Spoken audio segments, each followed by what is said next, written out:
வாங்க நம்ம பாலிட்டி முக்கியமான ப்ரீவியஸ் இயர் கொஷின் பார்ப்போம். இங்கே எழுத்து கொஞ்சம் சின்னதாக தான் தெரியுது. டைரெக்டாக நீங்கள் புக்கு பார்த்தாலுமே ஃபோனில் தெரிகிற அளவுக்கு கூட புக்கு வந்து பெருசாக எழுத்து இல்லை, சின்னதாக தான் இருக்குது.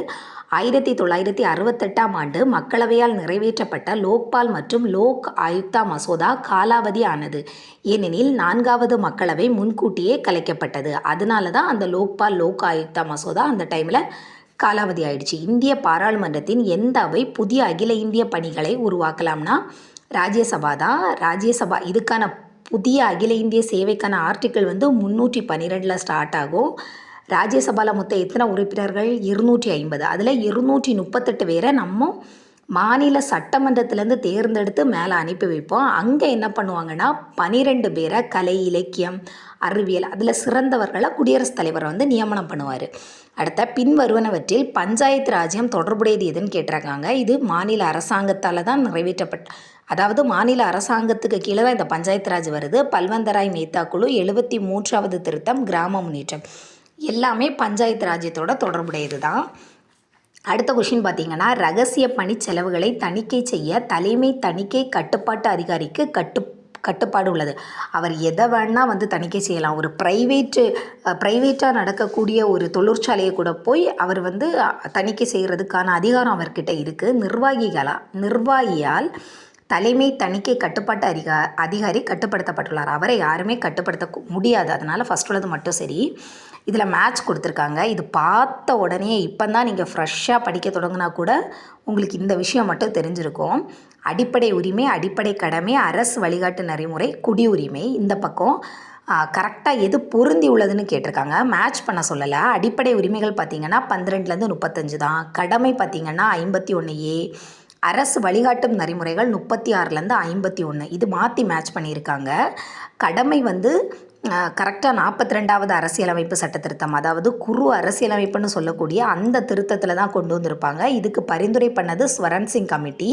நம்ம இது எதுலேருந்து இன்ஸ்பயராக எடுத்துட்டோம்னா முன்னாள் சோவியத் ரஷ்யாவிலேருந்து. அடிப்படை உரிமை அமெரிக்கான்னு தெரியும். அரசு வழிகாட்டு நெறிமுறைகள் வந்து அயர்லாந்துன்னு தெரியும். அடுத்த குடியுரிமைகள் பார்த்திங்கன்னா இது இங்கிலாந்துலேருந்து எடுப்போம். இதுக்கான ஆர்டிக்கிள் வந்து பார்த்திங்கன்னா 5லேருந்து 11. இது வந்து நம்மளோட இந்தியாவுக்கானது, அரசுக்கானது. ஸ்டார்டிங்கில் வரும்ல 1லேருந்து 4 வரைக்கும், அதுதான். அடுத்த மத்திய அரசாங்கத்தின் முதன்மை சட்ட அதிகாரி யாருன்னா தலைமை சட்ட அதிகாரி, அதாவது அட்டார்னி ஜெனரல். இப்போ யார் இருக்காருன்னா வெங்கட்ரமணி இருக்கார். அவரோட ஆர்டிக்கிள் வந்து 76. இவர் எதுக்கு இருக்காருன்னா மத்திய அரசாங்கம் வந்து அதாவது நாடாளுமன்றம் சம்மந்தமாக ஏதாவது இவங்க கொண்டு வர ஆக்ட் சரியில்லை அப்படின்னு சொல்லி உச்சநீதிமன்றம் ஏதாவது கேஸ் கொண்டு வரும்போது நாடாளுமன்றத்தின் சார்பாக, நம்ம அரசாங்கத்தின் சார்பாக வாதாடக்கூடிய வழக்கறிஞர் தான் தலைமை சட்ட அதிகாரி. அடுத்த 42வது அரசியலமைப்பு சட்ட திருத்தம் எப்போ கொண்டு வந்தாங்கன்னு கேட்டிருக்காங்க. 1976. அடுத்த கொஷின் என்ன கேட்டிருக்காங்கன்னா, ஹைகோர்ட்டு, அதாவது ஹைகோர்ட் வந்து தமிழ்நாடுக்கான ஹைகோர்ட்டு சென்னையில் இருக்குதுன்னு சொல்லியிருக்காங்க. அதோட கிளை வந்து மதுரையில் இருக்குது. 2004 கொண்டு வரப்பட்டதுன்னு சொல்லியிருக்காங்க. ரெண்டுமே கரெக்டு தான். அடுத்து இங்கே வாங்க. அடுத்த ஃபஸ்ட்டு நம்ம எலெக்ஷன் எப்போ நடந்துச்சு? 1951, 52 அந்த டைமில் தான் எலெக்ஷன் நடந்துச்சு. இங்கே 51 இல்லை, அதனால் 52 தான் போடணும். ஏன்னா 52 தான் முடியும்.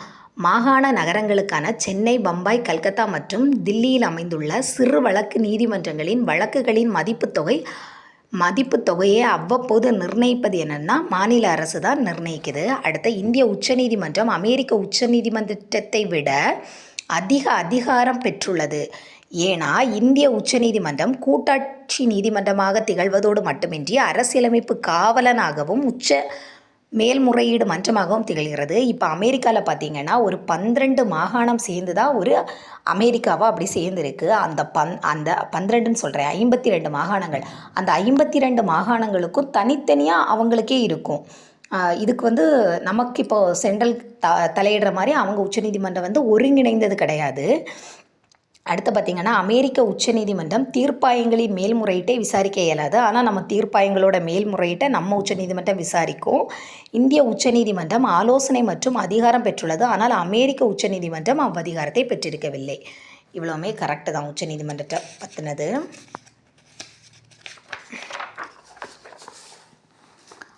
அடுத்த கொஷின் மேட்ச் பண்ண சொல்லியிருக்காங்க. 44வது அரசியலமைப்பு சட்ட திருத்தம் 61, 79, 87.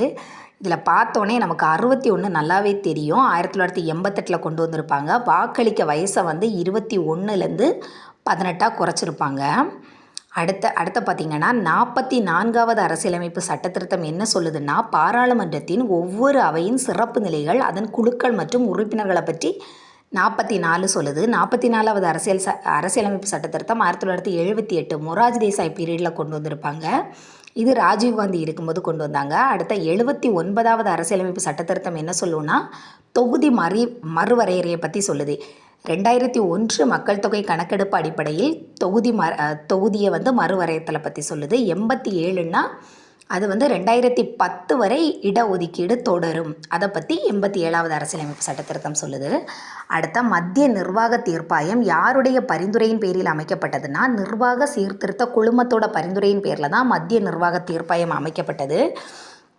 அடுத்து இந்த ஒரு மேட்ச்சு, மத்திய மாநில அரசுகளோட பிரச்சனை வந்து முதன்மை ஆதார அதிகாரம். மத்திய மாநில பிரச்சனைகள் வந்து என்னென்னா முதன்மை ஆதார அதிகாரம். அடுத்த ஒரு சட்டம் அரசியல் சாசனத்திற்கு முரணானதுன்னு சொல்கிறது நீதி மறு ஆய்வு தான். உயர்நீதிமன்றத்தோட மேல்முறையீட வந்து உச்சநீதிமன்றத்துக்கு போகும். ஒருமை ஒருங்கிணைந்த நீதிமன்றமாக தான் உயர்நீதிமன்றம் இருக்குது. அடுத்த பார்த்திங்கன்னா அரசியலமைப்பு விதி 3 கீழ் இந்திய பாராளுமன்றத்திற்கு எதுக்கெல்லாம் அதிகாரம் இருக்குதுன்னு கேட்டிருக்காங்க. ஒரு புது மாநிலத்தை அமைக்கும், நிலப்பரப்பை அதிகரிக்கும் அல்லது குறைக்கும், மாநிலத்தின் எல்லையை மாற்றியமைக்கும், மாநிலங்களின் பெயரை மாற்றியமைக்கும், எல்லாத்துக்குமே ஆர்டிக்கிள் 3க்கு கீழே அனுமதி இருக்குது. ஆனால் நம்ம இந்தியாவுக்கு சேராத ஒரு வெளியில் இருக்க ஒரு பகுதியை உள்ளே அனுமதிக்கிறோன்னா, இப்போ சிக்கிம் வந்து 36வது சட்ட திருத்தத்தின்படி தான் நமக்கு மாநிலமாக உள்ளே வந்துச்சு. அதெல்லாம் வருது ஆர்டிக்கிள் 2 சம்மந்தப்பட்டது. அடுத்த பொதுப்பட்டியல் அதிகாரத்தில் வராத அதிகாரம் எதுன்னு கேட்டிருக்காங்க. வெளியுறவு கொள்கை வந்து சென்ட்ரல் சம்மந்தப்பட்டது, அது பொது கிடையாது. திருமணம் மற்றும் விவகாரத்து, அடுத்து வந்து நாளிதழ், முத்திரை தாள் கடவு, இது எல்லாமே பொதுப்பட்டியலில் தான் இருக்குது. அடுத்த இது பார்த்திங்கன்னா குடியரசுத் தலைவர் தேர்வு. குடியரசுத் தலைவர் தேர்வு பண்ணக்கூடிய ஆர்டிக்கிள் வந்து 54, 55 தான். யூனியன் பிரதேசங்களுக்கான உயர்நீதிமன்றம் வந்து கரெக்டு தான் 241. மத்திய மாநில அரசுகளுக்கான நிர்வாக அதிகாரம்னு பார்த்திங்கன்னா, மத்திய மாநில அரசுகளுக்கான நிர்வாக அதிகாரம் 73, 162 தான். மத்திய மாநில அரசுகளுக்கு இடையான சட்டத்துறை அதிகார பகிர்வு 245லேருந்து 255.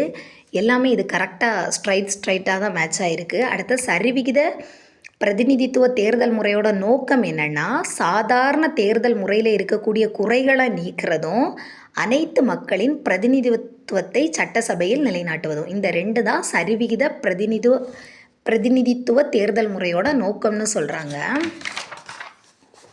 அடுத்து இந்த ஒரு மேட்ச் மட்டும் பார்த்துட்டு நம்ம வந்து முடிச்சுக்கலாம். விதி 74 எதை பற்றி சொல்லுதுன்னா, கவுன்சில் ஆஃப் மந்திரிகளை பற்றி. 74, 75 இந்த கவுன்சில் ஆஃப் மந்திரிகளோட நியமனம். அடுத்த 356 உங்களுக்கு தெரியும் நெருக்கடி நிலை. 370 ஜம்மு காஷ்மீருக்கானது. இது இப்போ இல்லை, இதை வந்து 2019 நீக்கிட்டு தான் ஜம்மு காஷ்மீர் சேர்த்து ஒரு யூனியன் பிரதேசம், லடாக் இன்னொரு பிரதேசமாக நம்ம அறிவிச்சிருக்கோம். 368 அரசியலமைப்பு திருத்தம் முறை. இது வந்து நம்ம தென்னாப்பிரிக்காவிலேருந்து எடுத்திருக்கோம். இந்த கொஷினில் ஏதாவது உங்களுக்கு டவுட் இருந்ததுன்னா நீங்கள் தாராளமாக கேட்கலாம்.